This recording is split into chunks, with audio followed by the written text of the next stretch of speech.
Hello दोस्तों, स्वागत है आपका जोगटा अकेडमी के यूट्यूब चैनल पे। और मैं वरियाम सिंह आज आपके लिए फिर से एक नई वीडियो लेके आया हूँ। और आज हम इस वीडियो में मोस्ट एक्सपेक्टेड क्वेश्चन की सीरीज को आगे बढ़ाएंगे। So the first question for this video is Ashok के शिलालेख में प्रयुक्त भाषा क्या थी।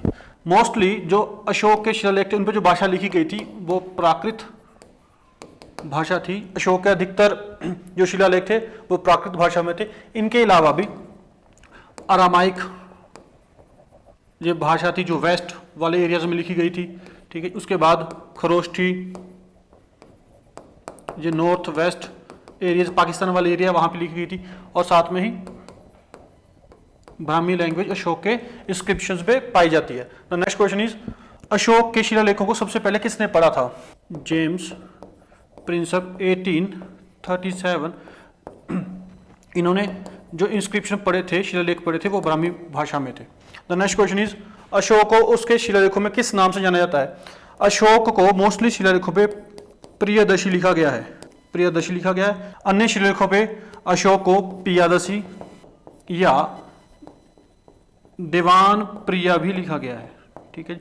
तो अशोक को उसके शिलालेखों पे प्रियदर्शी लिखा गया है। जो अन्य नाम उसके लिखे जाते थे वो जो दो थे और साथ में उसको अशोक या सम्राट अशोक भी लिखा गया है। The next question is Ashok के नाम का उल्लेख किस शिलालेख में किया गया है। तो यहाँ पूछा गया कि अशोक ने अपना नाम अशोक किस शिलालेख में लिखवाया था। तो इस 4 जगह पे अशोक ने अपना नाम अशोक लिखवाया था। That is minor rock inscription Maski में है, number 2 Brahmagiri, number 3 Nettur and number 4 एक गुज्जर जगह है एमपी में, ठीक है। यहाँ पे अशोक ने अपना नाम अशोक लिखवाया। द नेक्स्ट क्वेश्चन मौर्य काल में शिक्षा का सर्वाधिक प्रसिद्ध केंद्र क्या था, कौन सा था। दैट इज तक्षशिला, तक्षशिला जहां से चाणक्य पढ़ के आए हैं, ठीक है। तक्षशिला गांधार गणराज्य में पड़ता था। नेक्स्ट क्वेश्चन इज अशोक का रुमिनदई स्तंभ किस बात को चिन्हित करने के लिए लगाया गया था। तो रुमिनदई इंस्क्रिप्शन है जो, वहां से हमें पता लगता है कि महात्मा बुद्ध का बर्थ लुम्बिनी में हुआ है। अगर हम कहते हैं कि महात्मा बुद्ध का जन्म लुम्बिनी कपिलवस्तु में हुआ है तो उसका जो साक्ष्य है वो है रुमिनदई इंस्क्रिप्शन। नेक्स्ट क्वेश्चन इज बेगार का उपयोग किए बिना सुदर्शन झील का जीर्णोद्धार किसने करवाया था। सबसे पहले क्वेश्चन है कि सुदर्शन लेख बनवाई किसने थी। सुदर्शन लेख पुष्यगुप्त नाम के एक व्यक्ति ने बनाई थी जो गवर्नर था चंद्रगुप्त मौर्य का। उसके बाद क्वेश्चन है सुदर्शन लेख है कहाँ पे। सुदर्शन लेख गुजरात में है।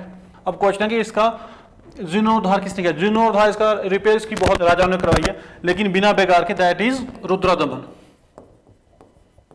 रुद्रदमन जो एक शक राजा था, ठीक है जी, उसने करवाई थी। रुद्रदमन ने ही जूनागढ़ रॉक इंस्क्रिप्शन लिखवाया जो संस्कृत भाषा में है। द नेक्स्ट क्वेश्चन इज किस राजा को पहली बार सोने के सिक्के जारी करने का श्रेय दिया जाता है। यहाँ पे राजा का नाम नहीं आएगा, जहाँ पे डायनेस्टी का नाम आएगा या वंश का नाम आएगा तो that is Indo Greeks.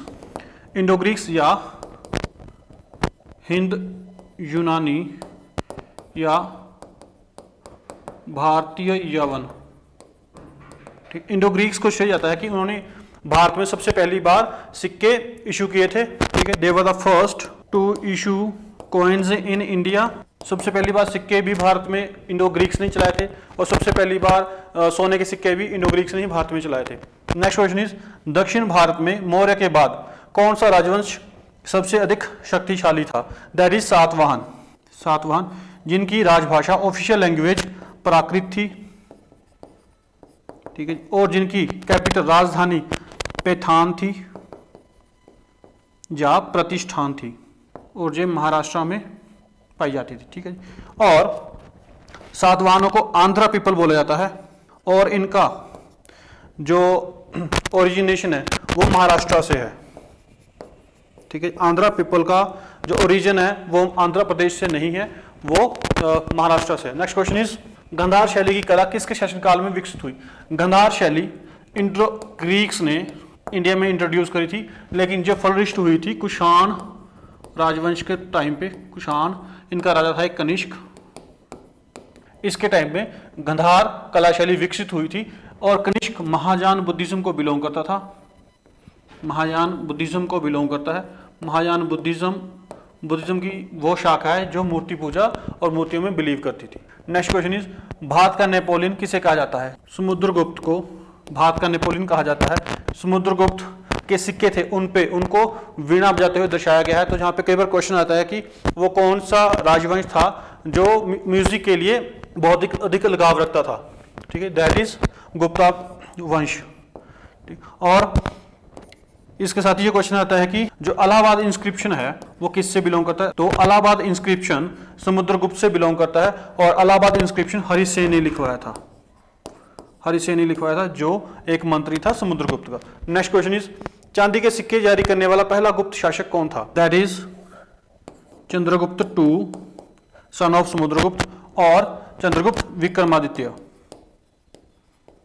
Vikramaditya, ठीक है जी। इन्होंने इंडिया में चांदी के सिक्के लॉन्च किए थे, और इनके चांदी के सिक्कों को रूपक बोलते थे। जो सिक्के गुप्ता पीरियड के सोने के होते थे उनको दिनार बोलते थे।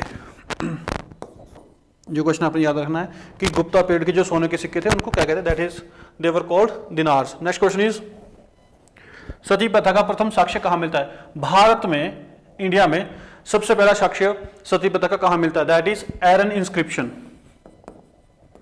एरन इंस्क्रिप्शन, ठीक, ये एमपी में है और ये 530 बीसी से बिलोंग करता है।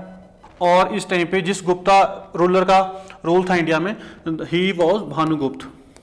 भानुगुप्त का एक आर्मी कमांडर था, जब वो लड़ाई में मारा गया तो उसकी बीवी सती हुई थी। That was the first evidence of sati प्रथा इन इंडिया।